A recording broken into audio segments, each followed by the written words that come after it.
শুধুমাত্র গুঁড়ো দুধ দিয়ে যে এত সুন্দর নরম তুলোর মতো স্পঞ্জি রসমালাই এত সহজেই যে বাড়িতে বানানো যায়, নিজের চোখে না দেখলে কখনোই বিশ্বাস করতে পারবেন না। অসাধারণ স্বাদের সুস্বাদু এই রসমালাইগুলো একবার মুখে দিলে একেবারে হাওয়ার মতো মিলিয়ে যাবে। মিষ্টিগুলো কত সুন্দর স্পঞ্জি হয়েছে দেখুন। কেউ দেখলে কিংবা খেলে একেবারেই বুঝতে পারবে না যেগুলো বাড়িতে বানানো মিষ্টি। আর তার জন্য প্রথমেই আমি এখানে নিয়ে নিয়েছি চায়ের কাপের 1 কাপ পরিমাণ মতো গুঁড়ো দুধ। এর মধ্যে এবার আমি দিয়ে দেব সামান্য অল্প 1 চামচের 4 ভাগের 1 ভাগ পরিমাণ মতো বেকিং পাউডার। বেকিং সোডা এখানে একেবারেই লাগবে না। আর বেকিং পাউডারটা খুব ভালোভাবে গুঁড়ো দুধের সাথে মিশিয়ে নিতে হবে। এবারে 1 চামচ মতো ঘি এখানে নিয়েছি। আপনারা চাইলে ঘিয়ের বদলে বাটার কিংবা সাদা তেলটা বলবো মিষ্টির ক্ষেত্রে একেবারেই না ব্যবহার করতে, কেননা সাদা তেলের একটা গন্ধ আছে, তার জন্য মিষ্টিতে সেই গন্ধটা আসলে খুব একটা ভালো লাগবে না। তার জন্য বলবো ঘি কিংবা বাটার গলিয়ে এর সাথে মিশাতে। খুব ভালোভাবে গুঁড়ো দুধের সাথে ঘিটা এখানে মিশিয়ে নিচ্ছি।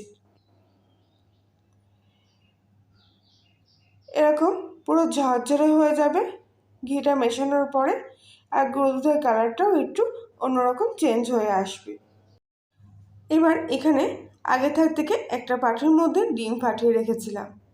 আবার একটু খুব ভালো করে তলা থেকে উপর ডিমটা নাড়িয়ে চাড়িয়ে নিয়ে এর মধ্যে অল্প অল্প করে ডিমের গোলাটা দিতে থাকবো।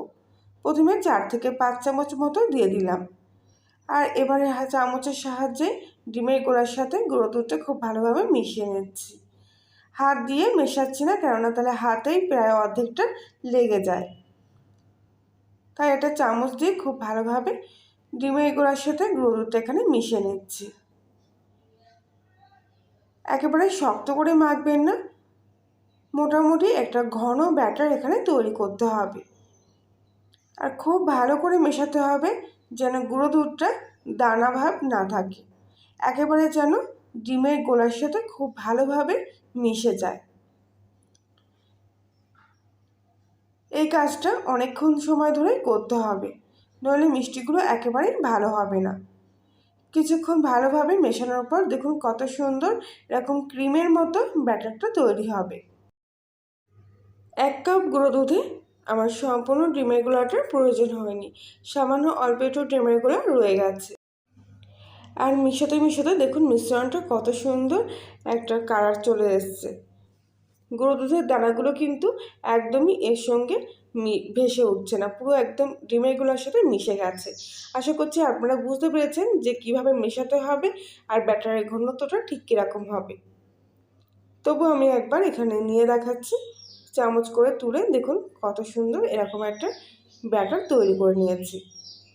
এবারে এর মধ্যে দিয়ে দেবো 1 ঢাকনি মতো ভ্যানিলা এসেন্স। এতে মিষ্টিগুলোতে সুন্দর একটা হালকা মিষ্টি গন্ধ আসবে, তাই জন্য অল্প সামান্য একটু ভ্যানিলা এসেন্সও এর মধ্যে দিয়ে দিচ্ছি। আপনারা না চাইলে এর মধ্যে সামান্য একটু এলাচের গুঁড়ো দিতে পারেন। খুব ভালো করে আবারও মিশ্রণটা মিশিয়ে নিচ্ছি। এই ব্যাটারটা প্রায় আমি 15 মিনিট সময় ধরে এইভাবে মেশাচ্ছি। যত ভালো করে মেশাবেন তত দেখবেন মিষ্টিগুলো খুব সুন্দর হচ্ছে। সম্পূর্ণ ব্যাটারটা এখানে তৈরি হয়ে গেছে। এবারে এই ব্যাটারটা আমি এইভাবে ঢাকা দিয়ে কিছুক্ষণের জন্য রেখে দেব।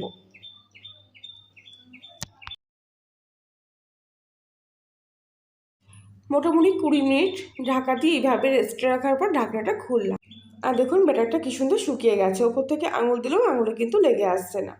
তবু হাতে সামান্য একটু ঘি মাখিয়ে নিয়ে এবার এই ব্যাটারটা আমি আবার একটু ভালো করে হাত দিয়ে মেখে নেব। আর এখন যেহেতু ব্যাটারটা সম্পূর্ণ টেনে গেছে, তাই হাতে লাগার কিন্তু আর কোনো ভয় নেই। সম্পূর্ণ ব্যাটারটা এবার আমি এক জায়গায় করে পুরো গায়ে ঘি মাখিয়ে নিলাম।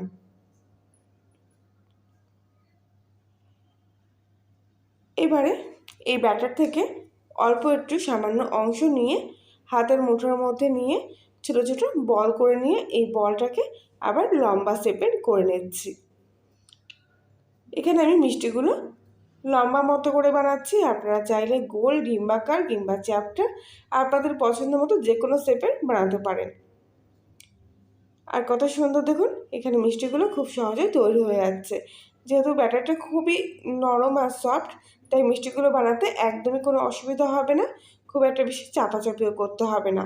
হালকা হাতে এরকমভাবে যে কোনো শেপের মিষ্টি আপনারা তৈরি করতে পারবেন। আর দেখতেই পাচ্ছেন মিষ্টির গাগুলো কত সুন্দর তেলালো হচ্ছে।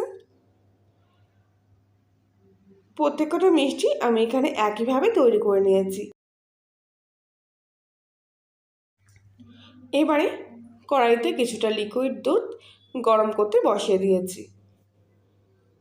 এবার এর মধ্যে দিয়ে দেবো একটা গোটা এলাচ। এলাচটা একটু ফাটিয়ে দিয়েছিলাম যাতে গন্ধটা খুব ভালোভাবে ছড়ায়। আর দিয়েছি হাফ বাটি পরিমাণ মতো চিনি।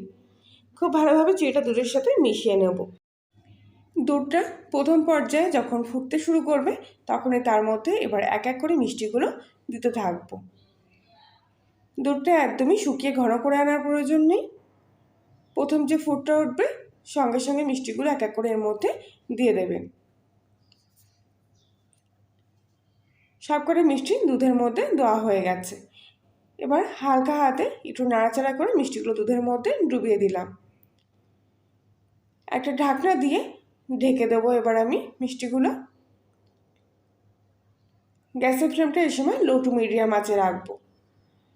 কিছুক্ষণের মধ্যেই দেখবেন দুধটা ফুটে সম্পূর্ণ ঢাকনার গায়ে লেগে যেতে শুরু করেছে। আর যখনই দেখবেন এরকম দুধটা ফুটে গিয়ে ঢাকনার গায়ে লেগে যেতে শুরু করেছে কিংবা উতলাতে শুরু করেছে তখনই ঢাকনাটা সঙ্গে সঙ্গে তুলে নিতে হবে, যাতে ভেতর থেকে বাষ্পটা বেরিয়ে আসে। বাষ্পটা বেরিয়ে গেলে আবারও ঠিক ঢাকনাটা সেমভাবে লাগিয়ে দেবো। আর আবার যে দুধটা ফুটে গিয়ে উতলে উঠতে শুরু করবে তখন সঙ্গে সঙ্গে ঢাকনাটা আবার খুলে দেব। ঠিক এই একই প্রসেসে আমি এই মিষ্টিগুলো রান্না করব যতক্ষণ না দুধটা খুব ভালোভাবে শুকিয়ে আসছে। মাঝে মধ্যে একটু নাড়াচাড়া করে দিয়েছিলাম হালকা হাতে। দুধটা এখনও ভালোভাবে শুকায়নি। আর মিষ্টিগুলো দেখুন কত সুন্দর একেবারে বড় বড় হয়ে গেছে। আর দুধটা শুকানো অবধি এখনও কিন্তু আমি ঢাকা দিয়ে দিয়ে এইভাবে মিষ্টিগুলোকে খুব ভালোভাবে ভেতর থেকে সেদ্ধ করে নেব। সেদ্ধ যদি ভালোভাবে না করেন পরে দেখবেন যে গ্যাসটা অফ করে দেবেন, মিষ্টিগুলো ঠান্ডা হয়ে যাবে, তখন মিষ্টিগুলো চুপসে যাবে, এত বড় বড় আর থাকবেই না। তাই খুব ভালোভাবে ভেতর থেকে মিষ্টিগুলোকে সেদ্ধ করে রান্না করে নিতে হবে। ঠিক একই প্রসেসে আমি মোটামুটি 10 মিনিট পর্যন্ত এইভাবে মিষ্টিগুলোকে রান্না করে নিয়েছি। দুধটা আগে থেকে অনেকটাই শুকিয়ে এসছে। আর মিষ্টিগুলো দেখুন কত সুন্দর তৈরি হয়েছে, একেবারে পুরো বেলুনের মতো ফুলে উঠেছে। এবার আমি গ্যাসটা অফ করে দেবো আর কিছুক্ষণ মিষ্টিগুলো এই অবস্থায় রেখে দেব। পুরোপুরি ঠান্ডা হয়ে গেলে রসমালাইগুলো আমি কড়াই থেকে প্লেটে নামিয়ে নিলাম। ওপর থেকে কিছুটা বাদাম ছড়িয়ে দিয়েছি। আর দেখুন কত সুন্দর মিষ্টিগুলো তৈরি হয়ে গেল। এত সহজে বাড়িতে বানানো নরম তুলতুলে স্পঞ্জ এই মিষ্টিগুলো যদি একবার বানিয়ে খেতে পারেন তাহলে এর স্বাদ জীবনেও ভুলতে পারবেন না। আর দোকান থেকে কিনে খাওয়ার কথা তো একেবারেই ভুলে যাবেন। আর মিষ্টিগুলো দেখুন ভেতর থেকে কতটা সুন্দর হয়েছে, একেবারে মুখে দিলেই মিলিয়ে যাবে। তাহলে বন্ধুরা আশা করছি আজকের রেসিপিটি আপনাদের ভালো লেগেছে। ভালো লাগলে প্লিজ লাইক শেয়ার কমেন্ট করে জানাবেন। আর আপনি যদি কর্নিয়ার রান্নাঘরে নতুন সদস্য হয়ে থাকেন তাহলে প্লিজ চ্যানেলটি সাবস্ক্রাইব করে পাশে থাকবেন। আর পাশে বেল আইকনটি প্রেস করবেন নতুন কোনো ভিডিও আপডেট পাওয়ার জন্য। তাহলে আজকের মতো রেসিপিটি এই পর্যন্তই। আবার দেখা হচ্ছে অন্য একদিন। আর ততক্ষণ সবাই ভালো থাকবেন, সুস্থ থাকবেন, সাবধানে থাকবেন।